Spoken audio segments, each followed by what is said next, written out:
Olá, sejam muito bem-vindos a mais um estudo promovido pelo Centro Espírita Bezerra de Menezes, o Apóstolo do Bem. Se você ainda não é inscrito em nosso canal, inscreva-se. E não esqueça de clicar no sininho de notificações para poder receber um lembrete todas as vezes que um vídeo for lançado. Se puder também, compartilhe este vídeo e todos os demais vídeos com seus amigos e familiares que possam se beneficiar dos estudos que têm sido feitos pela casa. Muito obrigado e que Jesus abençoe a todos.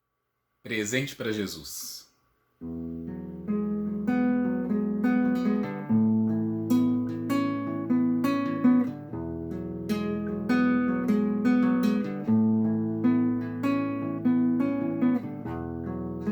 O mundo perde um sonho por não querer amar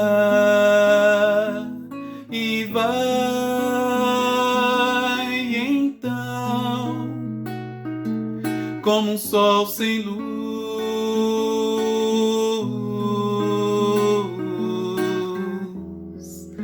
a como a vida cresce e o canto faz-se mais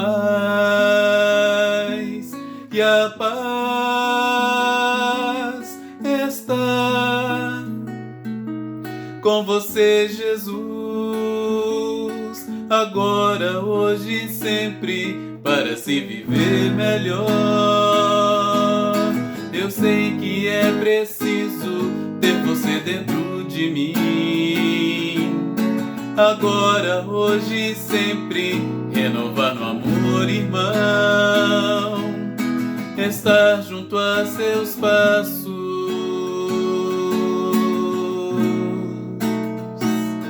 para se viver melhor. Eu sei que é preciso ter você dentro de mim, agora, hoje e sempre, renovar no amor, irmão, estar junto a seus passos.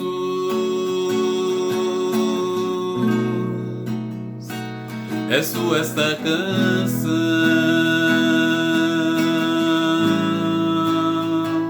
é sua esta canção,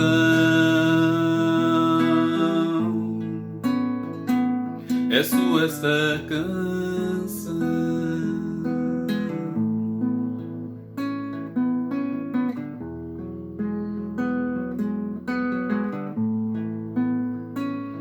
Para se viver melhor, eu sei que é preciso ter você dentro de mim, agora, hoje e sempre, renovar no amor, irmão, estar junto a seus passos.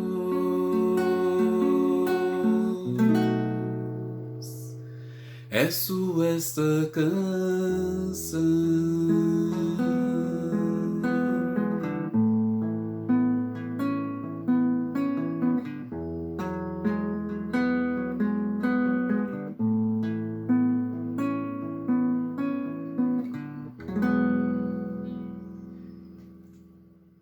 Queridos irmãos da Casa Espírita, do Centro Espírita Bezerra de Menezes, o Apóstolo do Bem, queridos amigos benfeitores que trabalham em favor de todos nós, e agradecemos a oportunidade de nos conceder o aprendizado dos reais valores da vida, nos assistindo do plano espiritual com muito amor, mesmo com a nossa capacidade acanhada, diria capacidade não, vontade acanhada de realizar o que nos compete enquanto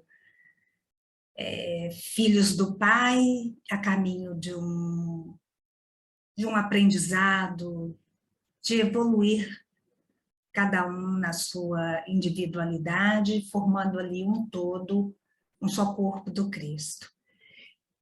E que essa gratidão que nós aqui estamos expressando, possa chegar até esses exemplos magníficos dos primeiros cristãos, né, a esses que já retornaram algumas vezes para não só colaborar com Jesus, mas a tarefa é auxiliar Jesus na nossa caminhada, no nosso despertamento.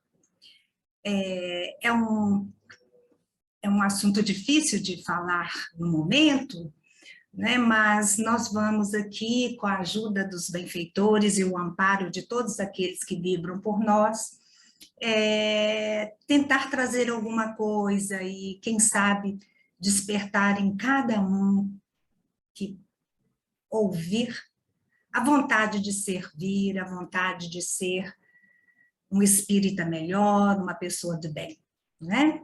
No livro Universo e Vida, Hernani Teixeira Santana, no capítulo 9, com o título de Depois do Cristo, ele fala exatamente assim: soara a grande hora do advento da civilização cristã no mundo. Com amplo aproveitamento da formidável estrutura político-social do Império Romano, então está ali validando, né, a política social do Império Romano, apesar de, né, esse império embriagado, porém, de sangue e de prazer, de ouro e de ódio, de intolerância e orgulho, Roma assumiu a infeliz posição de cruel perseguidora de Jesus e os seus seguidores. Os labores cristãos registrados ao longo dessa caminhada para que hoje nós estivéssemos aqui falando e registrando e tentando registrar no nosso íntimo, no nosso coração, todos esses exemplos, nós encontramos na psicografia de Francisco Cândido Xavier, nosso querido Chico, por Emmanuel, seu mentor, né? As suas 5 obras, os seus romances, onde nós encontramos exemplos de fé inabalável, amor e caridade, fraternidade desses irmãos, desses primeiros cristãos, né? No livro Ave Cristo, na primeira parte, na página 5, nós vamos iniciar lendo um trechinho, porque o nosso estudo de hoje é os labores dos primeiros cristãos. E nesse livro, nós temos ali ensinamentos maravilhosos, né? E logo no início, o título é Preparando Caminhos. Nós sabemos que é um livro para ler, reler e ter na cabeceira, né? Nós vamos encontrar aqui histórias maravilhosas e histórias verídicas, é nossa história mesmo, né? Daqueles emissários do Cristo que vieram para promover não só o progresso moral e material no nosso planeta, mas despertar em nós a vontade de sermos pessoas do bem, para que o nosso planeta saia dessa condição, né? E isso é uma caminhada longa e demanda vários séculos. Então, eles estiveram aqui e ainda estão entre nós, tentando alavancar de nós essa caminhada que nós, querendo ou não, vamos implementar, né?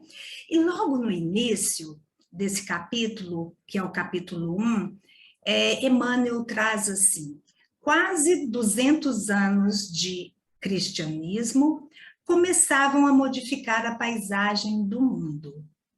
De Nero aos Antoninos, todavia, as perseguições aos cristãos haviam recrudescido. Triunfantemente assentada sobre as 7 colinas, Roma prosseguia ditando o destino dos povos. As forças das armas, alimentando a guerra contra os princípios do Nazareno, mas o evangelho caminhava sempre por todo o império, construindo o espírito da nova era. Se na organização terrestre a humanidade se desdobrava e em movimentação intensa, no plano espiritual, no trabalho da transformação ideológica dos nossos cristãos, né, dos nossos homens aqui na Terra, imagina o serviço nos planos superiores, né? Atingiam ali a culminância. Estavam aqui os cristãos no esforço de testemunhar, de dar ali o exemplo das palavras do Cristo a vivo e a cores, né, em si mesmos, e também despertando naqueles que ainda não tinham sido tocados a oportunidade de fazer algo, né? E Ave Cristo, nós sabemos que Quinto Varro estava no plano espiritual, já um espírito de escola, e ele reencarna para ajudar o seu filho Tassiano, né? Já extremamente comprometido com a lei, e isso é falado para ele, né? Assim como é falado também para Alcione, né? Quando ela quer reencarnar para ajudar um velho companheiro, um velho querido do passado. Então, o Quinto Varro, ele se dispõe a ajudar e vem, reencarna. Mas o que eu quero trazer aqui é uma parte, e ele tem como mentor espiritual o Apio Corvino, que era um discípulo de João Evangelista. E no decorrer das histórias, das circunstâncias, ele vai um dia conversar com Apio Corvino, e ele vivia grandes agruras no seu matrimônio, na sua vida particular, e o seu filho. E ele ali conversando com Corvino fala para ele assim: você está neste mundo para servir ou ser servido? Né? E sugere a ele que mudasse o comportamento diante de todos, mas que mudasse principalmente o julgamento. Né? E nesse ínterim, o Quinto, eu não me lembro o nome dele, né, nesse livro, ele é perseguido por uma pessoa que era amante da sua esposa. Amando dessa pessoa, ele seria assassinado. Mas por esse carrasco ser grato à família dele, que havia ajudado, né, do Quinto Varro, já havia ajudado ele no passado, ele faz um acordo ali com ele e fala assim: eu matei o Apio Corvino no seu lugar, porque alguém tem que morrer. Mas eu sugiro que você fuja, suma daqui e mude de nome.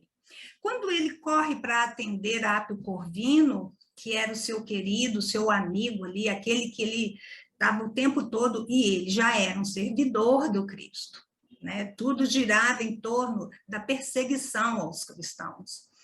Então, quando ele pega Apio Corvino em seus braços, tem ali um diálogo maravilhoso que eu convido a vocês a beberem dessa fonte, né? Onde ali ele fala: calma, não precisa chorar, porque eu desencarnado, eu no plano espiritual, eu vou te ajudar ainda mais. Então, mostrando ali que a morte não existe, provando que muitas vezes a nossa partida é olhada com tristeza e dissabores, mas vai nos ajudar mais ainda, era isso que ele queria falar, e eu convido vocês para lerem quem não leu, né? Nesse livro também, nós vamos encontrar a história de Rufo, né? O escravo que, sendo ali massacrado, torturado para negar a Jesus, e ele não negava, a sua família é levada até ele, e ele ver sua esposa e suas filhas, seus filhos, e quem estava ali, o soldado que estava torturando, fala, se você não negar a Jesus, nós vamos vender a sua família, e você sabe o que pode acontecer com elas, né? E ele, outro diálogo maravilhoso, ele faz ali uma oração, ele faz ali uma explanação que deixa a gente emudecido, muito emocionado. E aí o mercador dá um jeitinho, aquele que estava comprando a família dele, dá um jeitinho de sussurrar no ouvido dele, fica tranquilo, eu estou comprando a sua família, mas eu também sou cristão, eu também sigo Cristo, então nada vai acontecer a eles.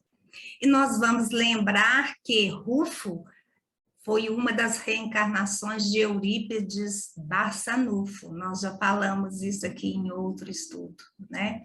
E temos aqui Paulo Estevão, que é o grande exemplo, né, também de modificação, de seguidor do Cristo, né? E a grandeza da obra Paulo Estevão nos mostra um Paulo corajoso, intrépido, sincero, né? E que lá na frente ele arrepende da sua postura radical de perseguidor dos cristãos, quando Jesus, no caminho de Damasco, quando ele estava viajando e em busca de Ananias, ele falou, o que está acontecendo, Paulo? Por que me persegues, né? E nesse momento, a visão que ele teve do Cristo, de Jesus, ele fica tão emudecido e cega, e a partir daí ele vira um outro homem, né? E ele já trazia em suas costas o peso do apedrejamento do seu cunhado, irmão daqui a pouco eu lembro o nome dela, Estevão, né? Que era o irmão da sua noiva.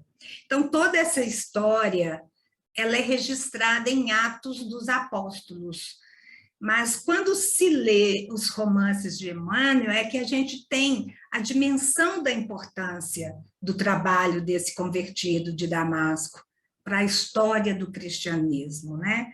E essa obra, ela encerra a mensagem de que é possível nós mudarmos a qualquer tempo, a qualquer momento, independente de idade, né?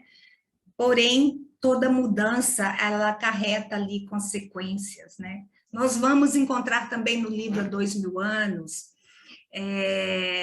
ali a história também maravilhosa, né? Mostrando o embate da arrogância das famílias patrícias e a simplicidade dos primeiros cristãos, né? A começar ali pela camareira, pela amiga, pela assistente de Lívia, né?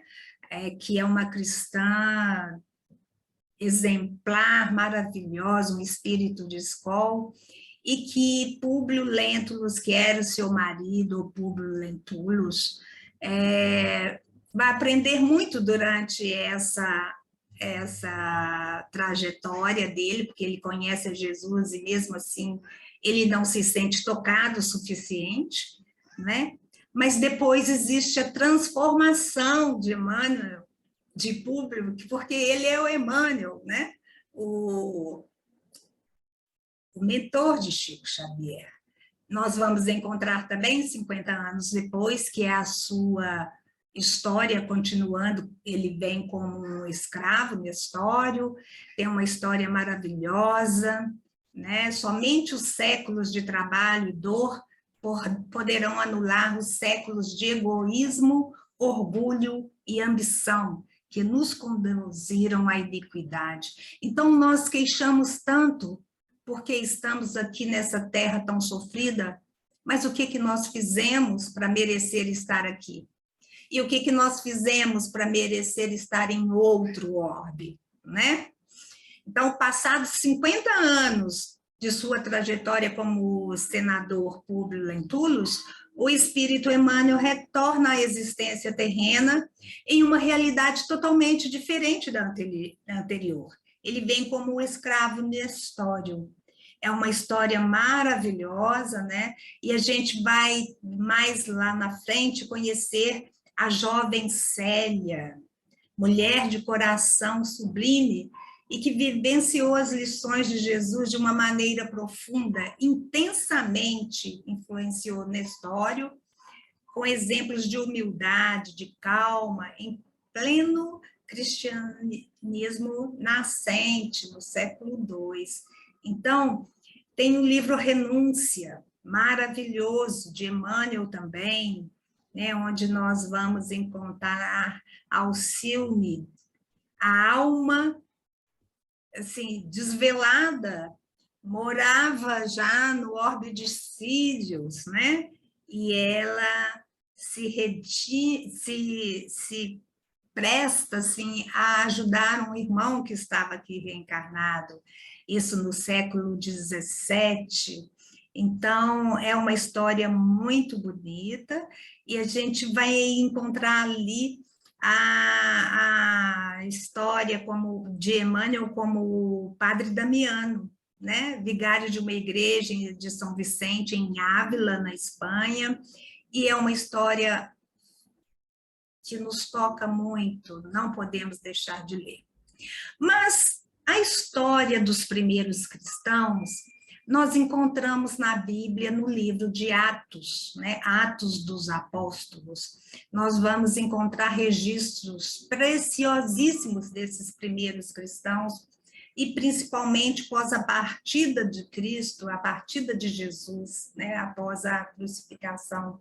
Porque se hoje temos tudo isso para instruirmos, para trabalharmos, para edificar em nós a palavra do Cristo, é graças a esses primeiros trabalhos, né? Muito antes dos apóstolos, irmãos abnegados já estavam aqui preparando a vinda do Cristo, né? Nós vamos encontrar nos Salmos, Isaías, vários já falando aí sobre a vinda de Jesus, né?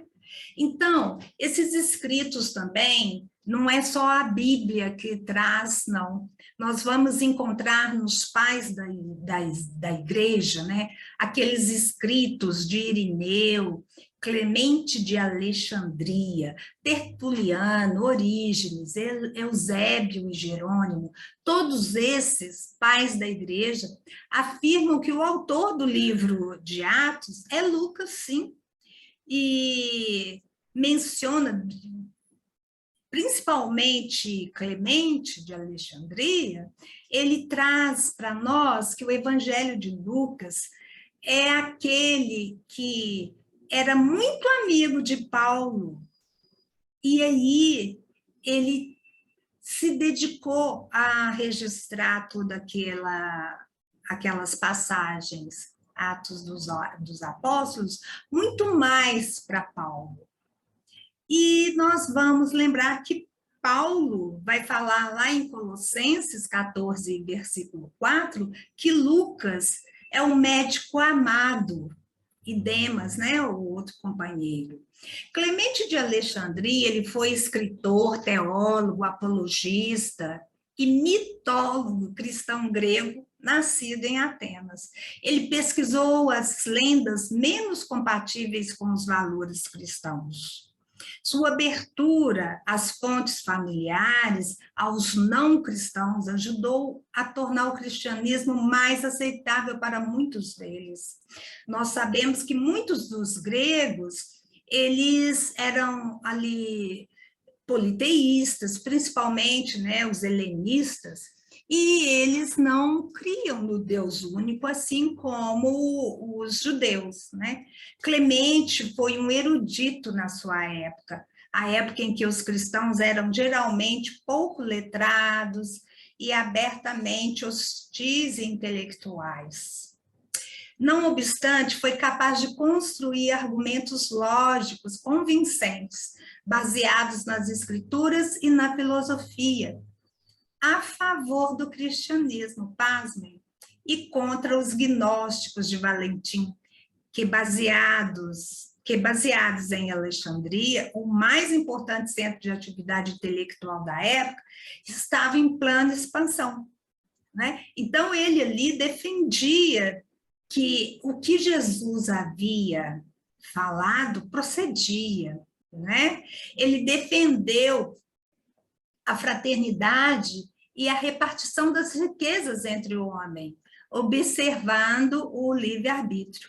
E ele tem uma frase dele que é exatamente assim: Deus criou o gênero humano para a comunicação e a comunhão de uns com os outros, como ele que começou a repartir do seu e a todos os homens proveu o seu logos comum, e tudo fez por todos. Logo, tudo é comum, e não pretendam os ricos ter mais que os outros. Isso não nos lembra a passagem do jovem rico e Jesus, né, que queria saber o que ele devia fazer para herdar a vida eterna, né, que está em Marcos, capítulo 10, versículo 17 a 31, né? Então, encontrando nos Atos dos Apóstolos, ali nós vamos conhecer vários exemplos de cristãos laborosos. Nós sabemos que muitas mulheres ajudavam nesse trabalho, né? Desde Jesus. Quando Jesus chegava a uma cidade, a uma casa, nós sabemos que ali as mulheres preparavam tudo, é o costume da época, né? E hoje ainda as mulheres gostam de fazer jantares, uma mesa farta e bonita. Quem não gosta de servir aquele que está nos visitando uma mesa, um alimento frugal, gostoso, né? Agradável. E nós vamos lembrar que em Atos, no capítulo 2, versículo de 1 a 13, a passagem do dia de Pentecostes. Pentecostes deriva da palavra do grego Pentecoste, com K, que significa 50º. É uma referência ao 50º dia depois da Páscoa. Né? Era uma festa alegre de ação de graças, em que se dava graças a Deus pela colheita, né? A colheita do trigo, pela colheita. E nesse dia, todo o trabalho era proibido. Então, a cidade estava cheia de pessoas de fora, né? De visitantes, de estrangeiros, né? Eles estavam ali para a festa da Páscoa. E nelas se ofereciam as primícias do que fora semeado nos campos. E em Jerusalém estavam habitando judeus, varões religiosos de todas as nações que estavam debaixo do céu.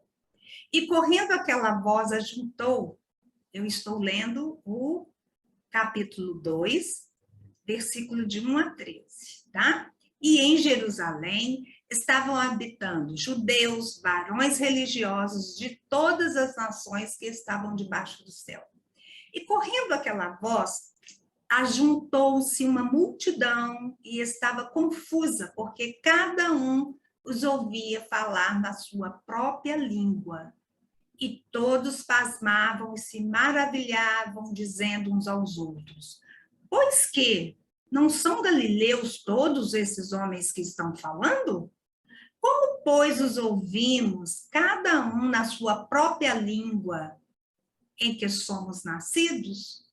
Porque nesse encontro, houve ali uma manifestação mediúnica, xenoglossia. Todos aqueles que estavam ali ouvindo a Pedro, ouvindo a palavra de Jesus, as rememorações do que Jesus trazia, num determinado momento, eles começaram a ter manifestações mediúnicas, e cada um deles falavam na sua própria língua, e todos entendiam o que estava sendo ali falado. Aí é colocado aqui: Todos os homens, né, pardos, medos, elamitas, os que habitavam na Mesopotâmia e Judéia, Capadócia, o Ponto e Ásia, Frígia e Panfilha, Egito e as partes da Líbia junto a Cirene, e os forasteiros romanos, tantos como os judeus, como os prosélitos, né? E cretenses e árabes, todos ouvindo as línguas, né? As nossas próprias línguas falar da grandeza de Deus. E todos se maravilhavam e estavam suspensos em êxtase, né?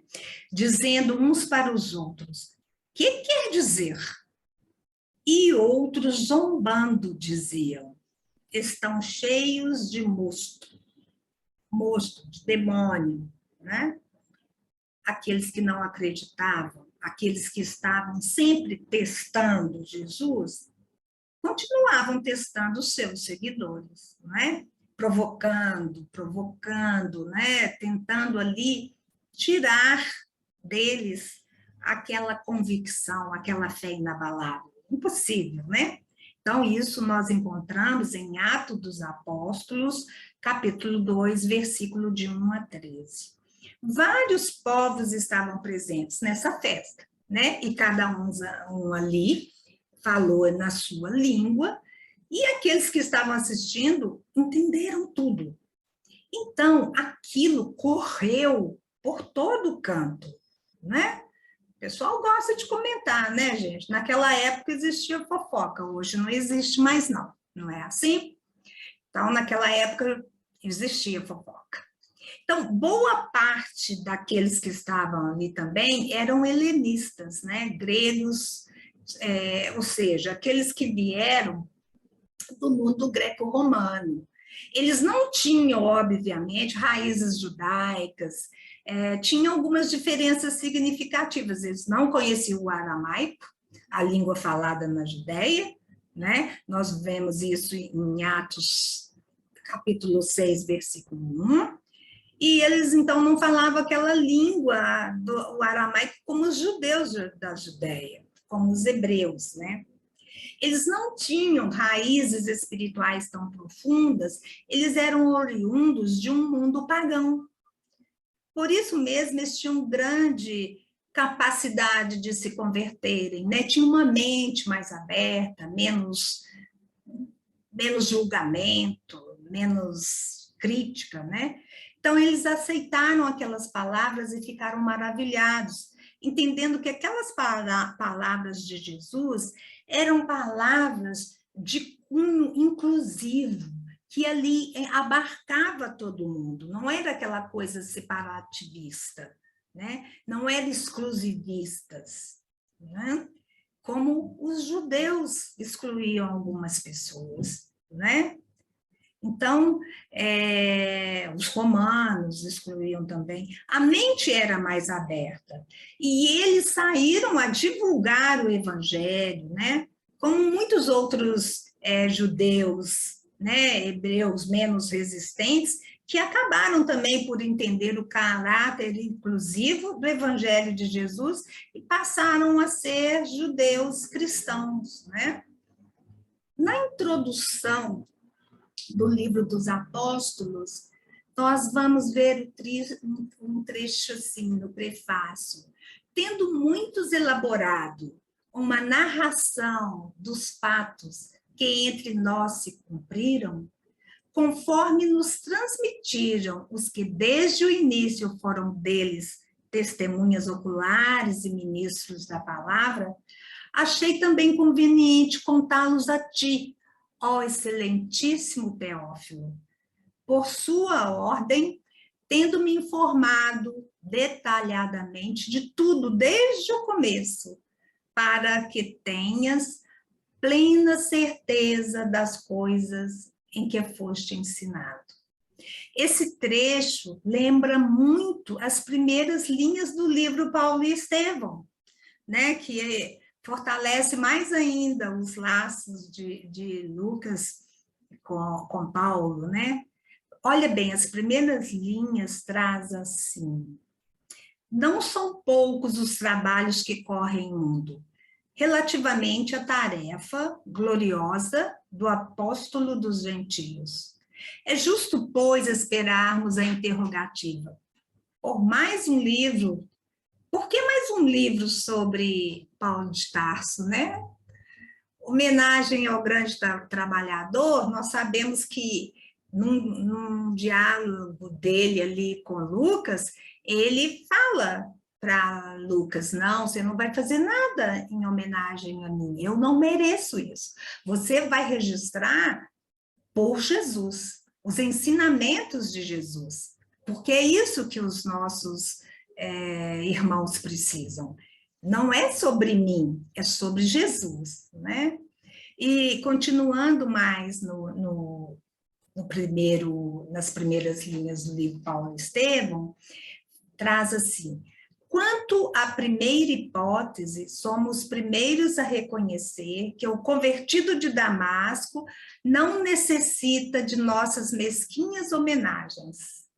E quanto à segunda, não responderemos afirmativamente para atingir os fins a que nos propomos, transferindo o papel humano, com os recursos possíveis, alguma das coisas da tradição do plano espiritual acerca dos trabalhos confiados ao grande amigo dos gentios. Então, gente, porque perguntaram, por que mais um livro sobre Paulo de Tarso? É homenagem a ele como trabalhador do evangelho ou informações mais detalhadas de sua vida?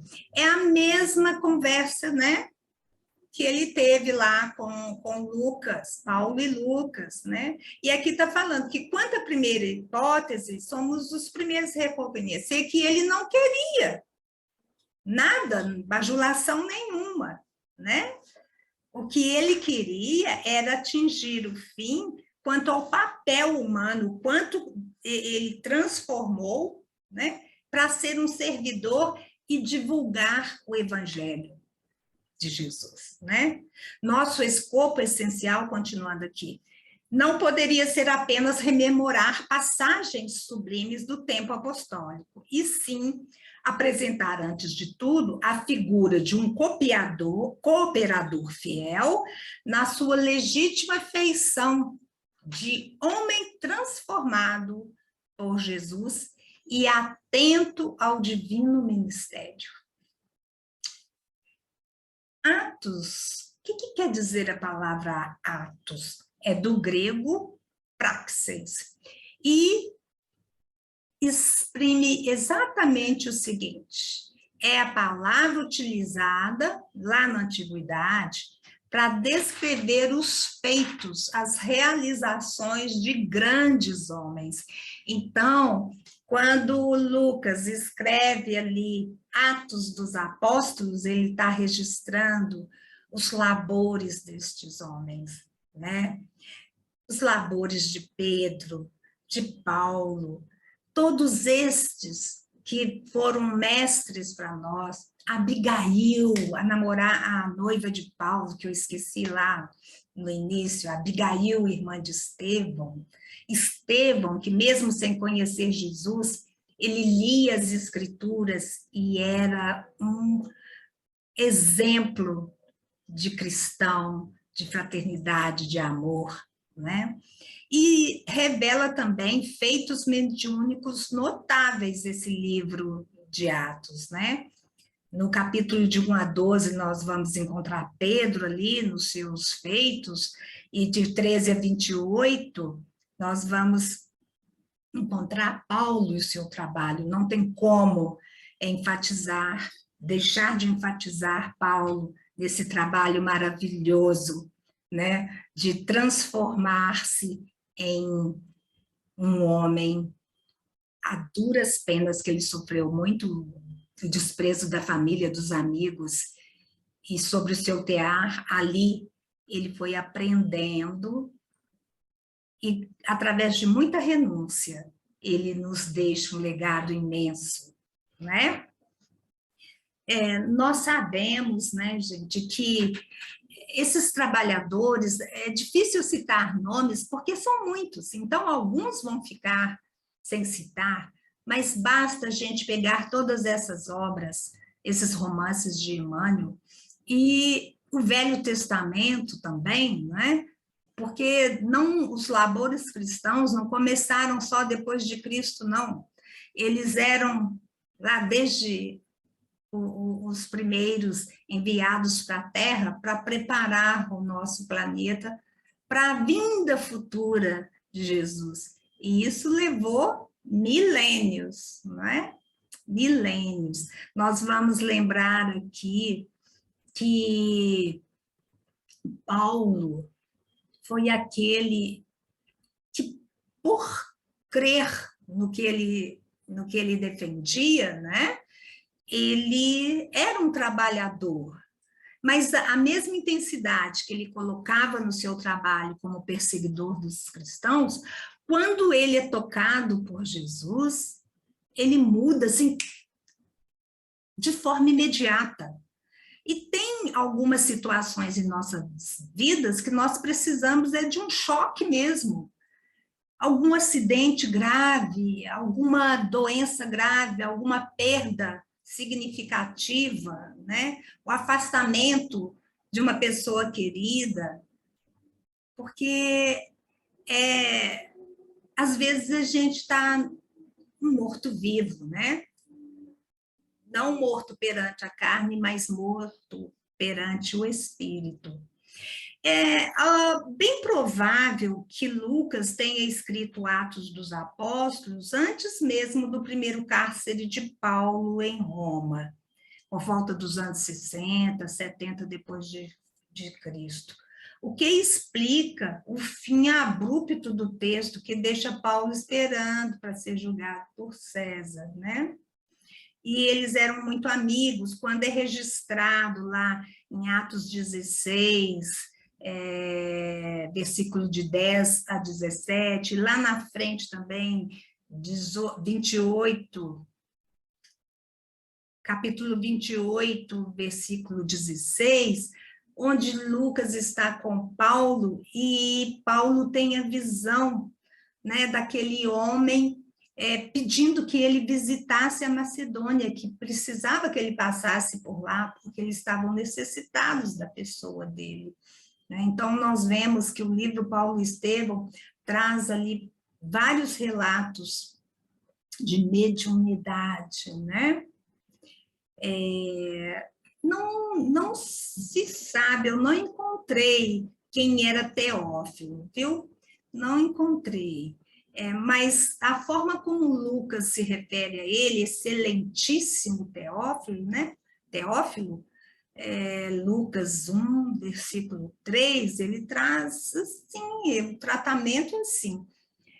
Será que era um oficial romano? Mas era uma pessoa de uma certa importância, né? Ou representando ali a humanidade, né? Esses personagens de Atos dos Apóstolos, gente, como João, como Pedro, João, Tiago, Estevão, Filipe, Paulo, Barnabé, Cornélio, Lídia, Silas, Apolo, Félix, Festo, Herodes, Agripa II e o próprio Lucas, né? São personagens assim que nós precisamos estudar com cuidado, com um cuidado mais profundo, né? Verificar o quanto esses homens, quanto essas personagens, né, do livro Paulo e Estevão, os personagens de Ave Cristo, a Célia, gente, que maravilha, como que pode? E todos eles, né? Todos eles.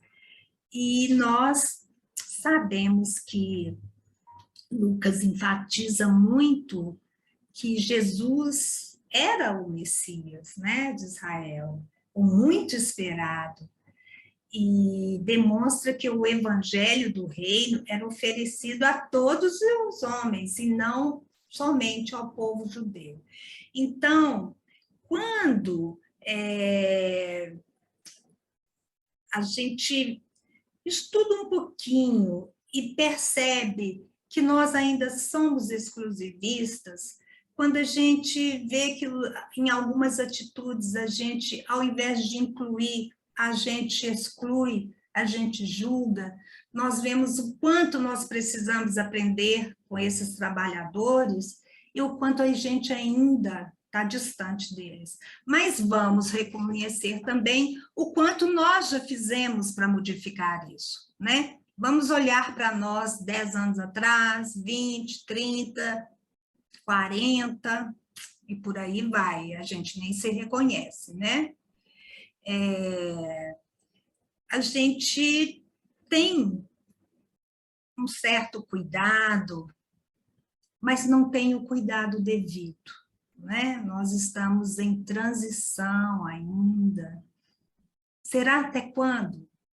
Né? Até quando? Quando nós poderemos falar assim, somos cristãos e estamos aqui testemunhando e vivendo a vida daqueles primeiros cristãos? Quando que nós retornaremos aqui para fazer o papel de auxílio, assim como eles estiveram conosco?